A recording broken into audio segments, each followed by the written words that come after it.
Hi ನನ್ನೆಲ್ಲ ಪ್ರೀತಿಯ ಕನ್ನಡಿಗರಿಗೆ ಈ ನಿಮ್ಮ ಬಯಲುಸೀಮೆ ಹುಡುಗ ತಿಪ್ಪೇಶ್ ಕನ್ನಡಿಗ ಮಾಡಿರ್ತಕ್ಕಂಥ ನಮಸ್ಕಾರಗಳು. ಸೊ ಈ ದಿನ ಒಂದು ವಿಡಿಯೋ ಮಾಡ್ತಕ್ಕಂಥ ಒಂದು ಉದ್ದೇಶ ಏನಪ್ಪಾ ಅಂತಂದ್ರೆ,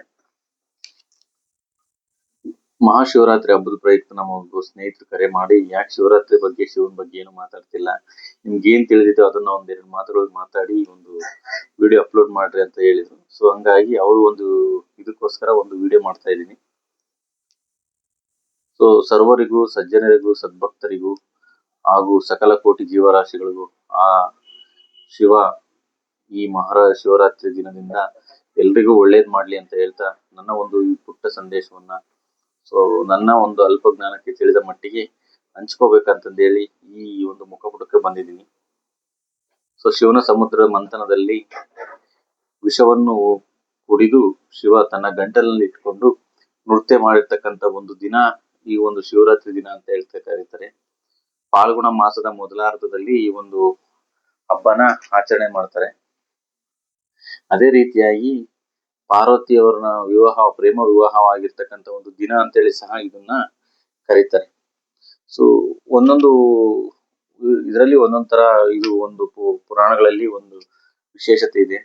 ಸೊ ಶಿವನ ಬಗ್ಗೆ ಹಳ್ಳಿಗಳಲ್ಲೆಲ್ಲ ಸೊ ಈ ದಿನ ಸೊ ಫಲಾರ ಮಂಡಾಳ ಊಟ ಮಾಡಿ ಅದೇನ್ ಹೇಳ್ತಾರಲ್ಲ ಬ್ರೇಕ್ಫಾಸ್ಟ್ ತರ ನಾಷ್ಟ ಮಾಡಿ ಒಂದು ಉಪವಾಸ ಅಂತಂದೇಳಿ ಆಚರಣೆ ಮಾಡ್ತಾರೆ. ಶಿವನಿಗೆ ಪ್ರಿಯವಾದ ಅಂತಹ ಹಾಲು, ಹಣ್ಣು, ಹಂಪಲುಗಳು ಮಾತ್ರ ತಿಂದು ಸೊ ಬೆಳಿಗ್ಗೆ ತನಕ ಜಾಗರಣೆ ಮಾಡ್ತಾರೆ.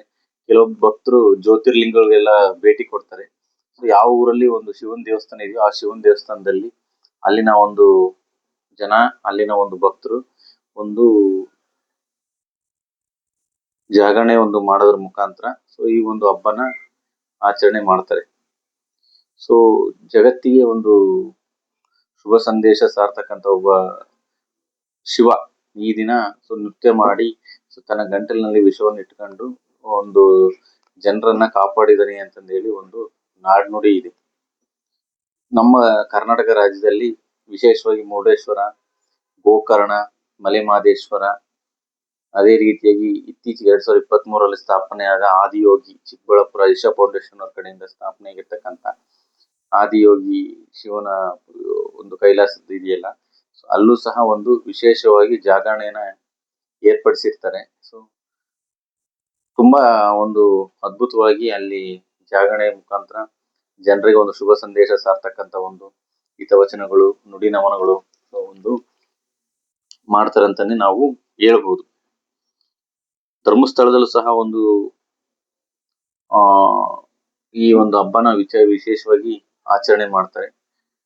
ಅದೇ ರೀತಿಯಾಗಿ ಒಂದೊಂದು ಊರಲ್ಲಿ ಒಂದೊಂದ್ ತರ ಹಬ್ಬ ಆಚರಣೆ ಮಾಡೋದ್ರಿಂದ ಶಿವನ ಒಂದು ಶಿವರಾತ್ರಿನ ತಮ್ಮದೇ ಆಗಿರ್ತಕ್ಕಂಥ ಒಂದು ರೀತಿಯಲ್ಲಿ ಪ್ರತಿಯೊಬ್ರು ಹಿಂದೂ ಧರ್ಮದಲ್ಲಿ ಇರ್ತಕ್ಕಂಥ ಪ್ರತಿಯೊಬ್ರು ಸಹ ಒಂದು ಆಚರಣೆ ಮಾಡ್ತಾರೆ.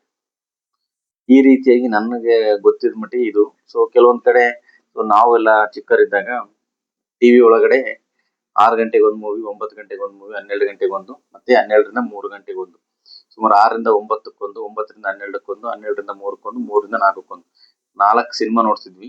ಅಲ್ಲಿ ಬೆಳಕರ್ದ್ ಬಿಡೋದು. ಸೊ ಪ್ರತಿ ಟೈಮ್ ಅಲ್ಲೂ ಸೊ ಶಿವ ಮೆಚ್ಚಿದ ಕಣ್ಣಪ್ಪ ಬೇಡರ ಕಣ್ಣಪ್ಪ ಸೊ ಮೂವಿ ನೋಡೋದು ಒಂದು ವಿಶೇಷ. ನಾವೆಲ್ಲ ಚೈಲ್ಡ್ಹುಡ್ ಇದ್ದಾಗ ನಮ್ಮ ಹಳ್ಳಿ ಜೀವನದಲ್ಲಿ ಅವಾಗೆಲ್ಲ ಟಿವಿಗಳು ತುಂಬಾ ಕಡಿಮೆ. ಸೊ ಬೇರೆ ಮನೆಗೆ ಹೋಗಿ ನೋಡ್ತಾ ಇದ್ವಿ ಸ್ವಲ್ಪ ದಿನ. ಅದಕ್ಕಿಂತ ಮುಂಚೆ ಎಲ್ಲ ಸೊ CD ಕ್ಯಾಸೆಟ್ ಮತ್ತೆ VCP ಅಂತಂದೇಳಿ ಕೆಲವೊಂದು ಕಡೆ ಎಲ್ಲ ಕಣಗಳಲ್ಲಿ ಹಾಕಿ ಈ ಒಂದು ಜಾಗರಣೆನ ಅವಾಗ ಆ ತರ ಆಚರಣೆ ಮಾಡ್ತಿದ್ರು. ಬಟ್ ಇತ್ತೀಚೆಗೆಲ್ಲ ಕಾಲ ಬದಲಾದಂಗೆಲ್ಲ ಡಿಜಿಟಲ್ ಯುಗ ಆಗಿರೋದ್ರಿಂದ ಸೊ ಮೊಬೈಲು, ಇಂಟರ್ನೆಟ್ ಜಗತ್ತು ಸ್ಟಾರ್ಟ್ ಆದಂಗೆಲ್ಲ ಆ ತರ ಒಂದು ವಾತಾವರಣ ಹೋಗಿ ಅವ್ರವ್ರ ಮನೇಲಿ ಒಂದು ಟಿವಿ ನೋಡ್ತಾರೆ ಅಥವಾ ಒಂದು ಜಾಗರಣೆ ಮಾಡ್ತಾರೆ, ದೇವಸ್ಥಾನಕ್ಕೆ ಭೇಟಿ ನೀಡ್ತಾರೆ. ಸೊ ಆ ರೀತಿಯಾಗಿ ಒಂದು ಹಬ್ಬ ಆಚರಣೆ ಮಾಡ್ತಾರೆ. ಅವಾಗಿನ ಕಾಲನೇ ಚೆನ್ನಾಗಿತ್ತು. ಹೀಗೆ ಬದಲಾಗ್ತಾ ಸೊ ಒಂದು ವಾಟ್ಸಪ್, ಫೇಸ್ಬುಕ್ ಸ್ಟೇಟಸ್ಗೋಸ್ಕರವೇ ಜಾಸ್ತಿ ಜಾಗರಣೆ, ಹಬ್ಬ ಹರಿದಿನಗಳನ್ನೆಲ್ಲ ಹಾಕೋದಕ್ಕೆ ಒಂದು ಉಪಯೋಗಿಸ್ತಾರಂತೆ ನಾವು ಹೇಳ್ಬೋದು. ಏನೇ ಆಗ್ಲಿ ಬಂಧುಗಳೇ, ಸೊ ಈ ಒಂದು ಮಹಾಶಿವರಾತ್ರಿ ನಮ್ಮ ಸಕಲ ಕೋಟಿ ಜೀವರಾಶಿಗಳಿಗೂ, ಸಜ್ಜನರಿಗೂ, ಸದ್ಭಕ್ತರಿಗೂ, ಸರ್ವರಿಗೂ ಒಳ್ಳೇದನ್ನೇ ಬಯಸ್ತಕ್ಕಂಥ ಎಲ್ಲಾ ಪ್ರತಿಯೊಬ್ಬರಿಗೂ ಆ ಶಿವ ಒಳ್ಳೇದ್ ಮಾಡ್ಲಿ ಅಂತ ಹೇಳ್ತಾ ಸೊ ನನ್ನ ಒಂದು 2 ಪುಟ್ಟ ಮಾತುಗಳನ್ನ ಮುಗಿಸ್ತಾ ಇದ್ದೀನಿ. ಜೈ ಹಿಂದ್, ಜೈ ಕರ್ನಾಟಕ ಮಾತೆ. ಈ ವಿಡಿಯೋ ಇಷ್ಟ ಆದ್ರೆ ಸಬ್ಸ್ಕ್ರೈಬ್ ಮಾಡಿ, ಲೈಕ್ ಮಾಡಿ, ಶೇರ್ ಮಾಡಿ ಅಂತ ಹೇಳ್ತಾ ನಮಸ್ಕಾರ, ವಂದನೆಗಳು.